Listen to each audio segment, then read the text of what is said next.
প্রিয় শিক্ষার্থীরা, আজকের ক্লাস এসএসসি 2025 সালে তোমাদের গুরুত্বপূর্ণ একটা অধ্যায় নিয়ে আমরা আজকে কথা বলবো। অধ্যায়টার নাম হলো তোমার বীজগাণিতিক অনুপাত ও সমানুপাত, অধ্যায় 11। এই ক্লাস থেকে আমরা যারা এসএসসি 2025 সালে গণিত পরীক্ষাটিতে তোমরা ভয় পাচ্ছ পাশ করতে পারবে না, তাদের জন্য আমি কিছু অঙ্ক বাছাই করেছি। এই অঙ্কগুলো এই টাইপের, এই জাতীয় অঙ্কগুলো তুমি করলে, এই টাইপের যত অঙ্কগুলো আছে তুমি টেস্ট পেপারের সব অঙ্কই সমাধান করতে পারবা। চলো তাহলে আমরা এখানে যে 4টা অঙ্ক বাছাই করেছি, এই 4টা অঙ্ক আমরা প্রথমে দেখি এগুলো করতে পারি কিনা। তার পরবর্তীতে তুমি এই অঙ্কগুলো প্র্যাকটিস করার পর বাকি যে টেস্ট পেপারের যে অঙ্কগুলো আছে সেই অঙ্কগুলো তুমি দেখবে করতে পারো কিনা।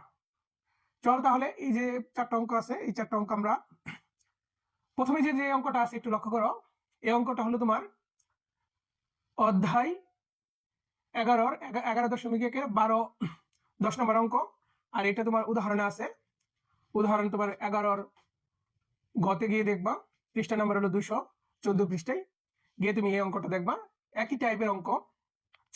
তারপর 3 নম্বর যে অঙ্কটা আসছে এটার সাথে একই রকমের, কিন্তু অঙ্কটা একটু তোমার যে উদ্দীপকটা আছে একটু ভিন্ন টাইপের। এটা নিয়ে তোমাদের আমি বুঝিয়ে দেবো এটা আসলে কিভাবে এখান থেকে এখানে এটা করেছে। এটা তোমার যশোর বোর্ড 2024-এর গতে আসছে এই প্রশ্নটা। তারপরে দেখো তোমার এইটার সাথে এটার মিল আছে।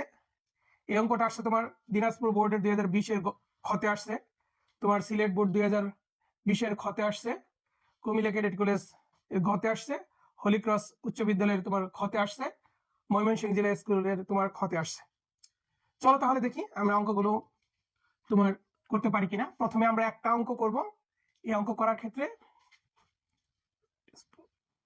চলো তাহলে আমরা এই 4টা অঙ্ক আমরা এখানে আমরা প্র্যাকটিস করব, তারপরে পরবর্তী অঙ্কগুলো আমরা দেখব করতে পারি কিনা। টেস্ট পেপারে যে অঙ্কগুলো আসছে এই অঙ্কগুলো করার পর তুমি টেস্ট পেপার খুলে দেখবে টেস্ট পেপারে এই অঙ্কগুলো তুমি করতে পারো কিনা। প্রথমে যে অঙ্কটা আসছে 11.11.1-এর তোমার 10 নম্বর অঙ্কটা। এই অঙ্ক করার ক্ষেত্রে তোমাকে আমি প্রথমে যে ধারণাটা দেবো সেটা হলো যোজন আর বিয়োজন। যোজন বিয়োজন সম্পর্কে আমরা প্রথমে একটু কথা বলে নিই। দেখো, যদি একটা রাশি তোমার এরকম থাকে a/b = c/d, তাহলে তুমি যদি শুধু এখানে লব আছে, লবের সাথে যদি তুমি হরটা যোগ করো, হরে কি আছে b আছে, আর নিচে কিছু করবে না, নিচে হরে তোমার b আছে, b থাকবে। এখানে তোমার লবে আছে c, হরে আছে কত d, ডিটা যদি ওখানে যোগ করো, d এর যে হরে তোমার d আছে এটা থাকবে, তখন এটা শুধু তোমার কি হবে, শুধু তোমার যোজন। আবার তুমি যদি বিয়োগ করো, হরটাকে তুমি যে লবের সাথে শুধু বিয়োগ করো, ঠিক আছে, তখন এটাকে হবে শুধু কি হবে, তোমার শুধু বিয়োজন হবে। কিন্তু তুমি যোজন আর বিয়োজন যদি তুমি একসাথে করতে চাও তাহলে তোমাকে কি করতে হবে, দেখো একটু লক্ষ্য করো। এখানে আছে a/b, এখানে হলো কি তোমার c/d। তাহলে যোজন আর বিয়োজন যদি তুমি একসাথে করতে চাও তাহলে তোমার লবে আছে কি a, এই লবে যে তোমার a আছে এটা তোমার লবেও লিখতে হবে, হরেও লিখতে হবে। তাহলে হরে b থাকলে এটা যোজনের জন্য তোমার যোগ করতে হবে, বিয়োজনের জন্য তোমার কি করতে হবে, বিয়োগ করতে হবে। ঠিক একই সাইডে তুমি এখানেও ঠিক সেম করবে, একবার যোগ করবা, একবার কি করবা, বিয়োগ করবা, তখন এটা কি হবে তোমার যোজন বিয়োজন। তাহলে আমরা শুধু যোজন আর শুধু বিয়োজন এই কথাটা বুঝলাম, আবার যোজন বিয়োজন একসাথে এই কথাটাও জানলাম। তারপরে যোজন বিয়োজন এটা কি তোমার বিয়োজন যোজন হতো, তাহলে তুমি আগে বিয়োগ করতা, পরে কি করতা, যোগ করতা। চলো তাহলে আমরা এই অঙ্কটা করি। এই অঙ্ক দেখো তোমার দেওয়া আছে কি, দেওয়া আছে তোমার x = 4ab, এখানে হলো a + b। এখন এই অঙ্কটা করার ক্ষেত্রে তোমার দেখো x + 2a আর নিচে হলো তোমার x - 2a। তাহলে দেখো এখানে x আছে, এখানে এটাকে তুমি 2a × 2b লিখতে পারো, এখানে আছে a + b। এখন অঙ্ক করার ক্ষেত্রে তোমাকে লক্ষ্য রাখতে হবে, একবার তুমি 2a, এই যে তোমার x আছে, x এর নিচে নিয়ে আসতে হবে। x এখানে কি আছে, তোমার লবে আছে, 2a টা নিয়ে আসলে এখন বলতে পারো 2a টা কেন নিয়ে আসবো। এই দেখো এখানে কিন্তু তোমার কি এক্স এর সাথে 2a আছে, আবার এই পাশে কি এক্স এর সাথে 2b আছে। প্রথমে আমি কি করলাম, 2a টা নিয়ে আসলাম, তারপরে আমি কি করব 2b টা নিয়ে আসবো। তাহলে থাকে কি এখানে তোমার 2b থাকে, আর নিচে থাকে তোমার a প্লাস বি। এখন তুমি যে আমি যোজন বিয়োজন তোমাকে শেখালাম, এটা একটু লক্ষ্য করো। এখন যদি যোজন করি তাহলে লবের সাথে কি করবা, তুমি 2a যোগ করবা, আর হরের সাথে তুমি 2a বিয়োগ করবে। এখানে ঠিক সেম 2b আছে, এর সাথে তুমি কি করবা, হরটা তুমি কি করবা, যোগ করবে একবার, একবার কি করবা, বিয়োগ করবা। বিয়োগ করার সাথে তোমার ভিতরে এই যে প্লাসটা ছিল a প্লাস বি, এটা কিন্তু চেঞ্জ হয়ে যাবে। তাহলে তুমি এখানে কিন্তু যোজন বিয়োজন করলে, এখানে এটা লিখবা তুমি, এখানে যোজন বিয়োজন করেছি। তাহলে এখানে তুমি কি পেলা দেখো, x plus 2a x minus 2a। আচ্ছা এখানে কি পেলাম আমরা দেখো, 2b আর b হলো তোমার 3b প্লাস a, এখানে b থেকে b কে একটা b থাকবে মাইনাস a। এটা আমরা 1 নং সমীকরণ দিলাম। দেখো আবার আবার যদি আমরা এখান থেকে লিখি, আবার x সমান সমান 2a ইন্টু 2b, আর নিচে হলো তোমার a প্লাস b। এখন আমরা কি করব, b টা নিয়ে আসবো, x ডিভাইডেড বাই 2b, এখানে 2a আছে আর নিচে হলো কি a প্লাস b। আবার তুমি একইভাবে কি করো, এখানে তুমি যোজন বিয়োজন করো। তাহলে যোজন বিয়োজন করলে কি হবে তোমার, এখানে বাবা তুমি x plus 2b x minus 2b, এখানে হলো তোমার আছে কত 2a a প্লাস b আর 2a মাইনাস b।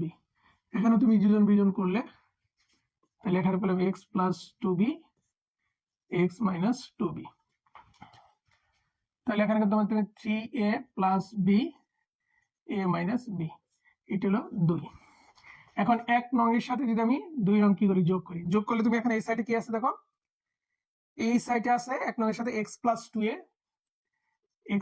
2a আর এখানে হলো x মাইনাস 2a প্লাস এটার বাম পক্ষে আছে তোমার x plus 2b x minus 2b, আর এই পাশে আমরা পাবো যেটা দেখো 3b plus a b minus a plus এই পাশে 3a প্লাস b, এখানে a মাইনাস b। তাহলে দেখো আমরা যেটা পাচ্ছি, এটা তো আমার যেটা প্রমাণ করতে বলছে লেফট হ্যান্ড সাইডে দেখো, এই পাশে এটা কিন্তু 2, লেফট হ্যান্ড সাইডে আছে কি এইটুকু কিন্তু তোমার মিল আছে। তাহলে এখান থেকে আমরা 2টা রাইট হ্যান্ড সাইডে 2টা আসে কিনা এটা দেখবো। দেখো এখানে হরে b মাইনাস a আছে, a মাইনাস b আছে, তাহলে তুমি কি করবে দেখো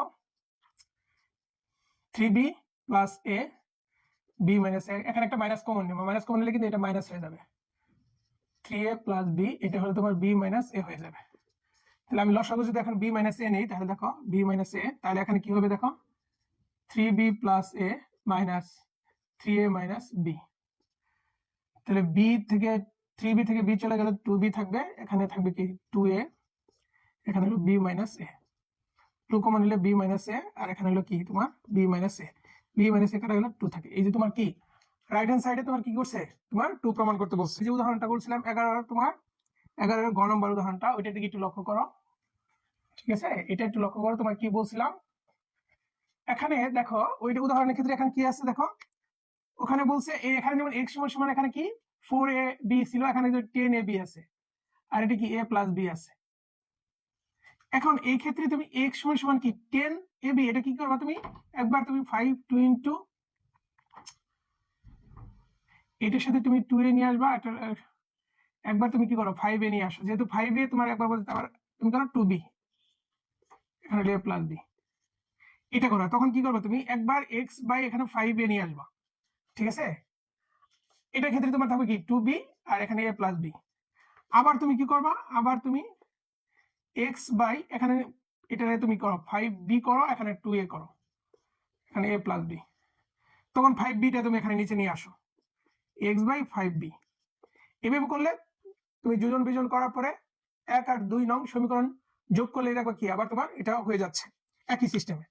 তারপরে দেখো তোমার যে অঙ্কটা নিয়েছিলাম, তোমার যে এই অঙ্কটায় আসছিল তোমার একটু চেঞ্জ করে আসছিল, দেখো এখানে 14 by y 1 by m plus 1 by n, এটা হলো তোমার কি বলতেছে, প্রমাণ করতে বলতেছে x plus 7m x minus 7m, এটা থেকে দেখো, আমি তো ওখানে প্রথমে লিখে দিয়েছিলাম, তোমরা ওখান থেকে দেখে নিবে।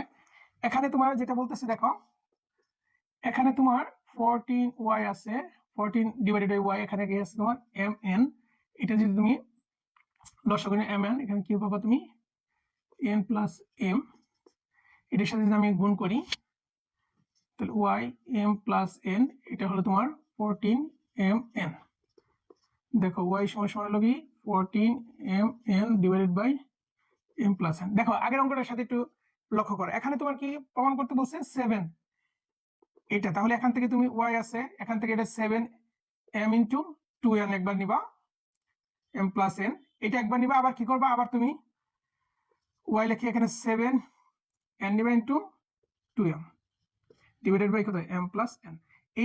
এই 7mটা একবার তোমার এটা নিচে আসবে, 7nটা এটার নিচে একবার আসবে, তাহলে তুমি এই দুটো সমীকরণ যোগ করবা, তাহলে তোমার কিন্তু অঙ্কটা হয়ে যাবে। দেখো এই অঙ্কটাই তোমার কি করতে পারে, দেখো এই অঙ্কটাই তোমার যদি পরীক্ষা হলে এইভাবে আসে, একটু লক্ষ্য করো, এখান থেকেই তোমার আসতে পারে এই যে তোমার 14y ইনভার্স, এখানে হলো m inverse 1 plus n inverse 1। বিভিন্ন বোর্ডে বা বিভিন্ন স্কুলে আমি দেখছি অঙ্কটা এইভাবে আসছে। এখানে এই যে 14 এর জায়গায় তোমার কি 8 আছে, 8 x ইনভার্স দিছে, এখানে অন্য কিছু দিতে পারে তোমার, এখানে যেটা থাকুক এক্স ওয়াই যেটা থাকুক না কেন তোমার থাকতে পারে। এখানে তোমার এটা তোমার অন্যভাবে এ ইনভার্স দিয়ে ইনভার্স এ ইনভার্স বি বা P inverse 1 plus Q inverse 1 এরকম থাকতে পারে। ঠিক আছে, তাহলে এই টাইপের তোমার এই অঙ্কগুলো আসছে। আমি যে 4টা অঙ্ক দিয়েছি তোমার, এটা যদি তোমার এরকম থাকতো তাহলে তোমার 8 inverse 8 x inverse A inverse 1 plus B inverse 1, তাহলে 8 এটাকে তুমি লিখবো 1 বাই এক্স, এটাকে 1 বাই এ, 1 বাই বি, তাহলে এটা হলো x বাই তোমার 8 বাই এক্স। এখানে তুমি লসাগু নাও, এ বি লসাগু বি প্লাস এ, তার এখন এক্স ইন্টু এ প্লাস বি 8ab। ঠিক একই সিস্টেমে চিন্তা করো 8ab by A plus B. এখান থেকে তুমি একবার কি করবা, x সমান সমান এখানে হলো 4a ইন্টু 2b এ প্লাস বি। আবার তুমি চিন্তা করবা এরকম ভাবে x সমান সমান 4b ইন্টু 2a এ প্লাস বি। তাহলে এই দুটো সমীকরণ তোমার আসবে, যোজন বিয়োজন করে তোমার দেখবা কি আবার আসবে, তোমার ওই দুটো সমীকরণ যোগ করে দিবা, দেখবা আনসার অল টাইম কি আসবে, তোমার 2 চলে আসছে।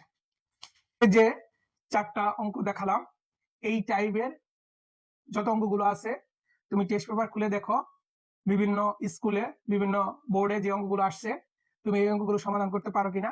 আর যদি সমাধান করতে না পারো, এই টাইপের যে অঙ্কটা তুমি পারতেছো না কমেন্ট করো, কমেন্টে তুমি দেখো কোন অঙ্কটা পারতেছো না, ওই অঙ্কটা তুমি কমেন্ট করে বা মেসেঞ্জারে মেসেজ করো, স্যার আমি এই অঙ্কটা পারতেছি না, তাহলে ওই অঙ্কটা আমি তোমাকে আবার অন্য একটা ক্লাসে ওইটা নিয়ে আবার তোমার আলোচনা করব। ঠিক আছে, তাহলে এই 4টা অঙ্ক করার মাধ্যমে এই অধ্যায়ের যে এই টাইপের যে অঙ্কগুলো আসছে তুমি আশা করি এই অঙ্কগুলো করতে পারবা। সকলে মিলে এই অঙ্কগুলো করার চেষ্টা করো, এভাবে প্র্যাকটিস করো।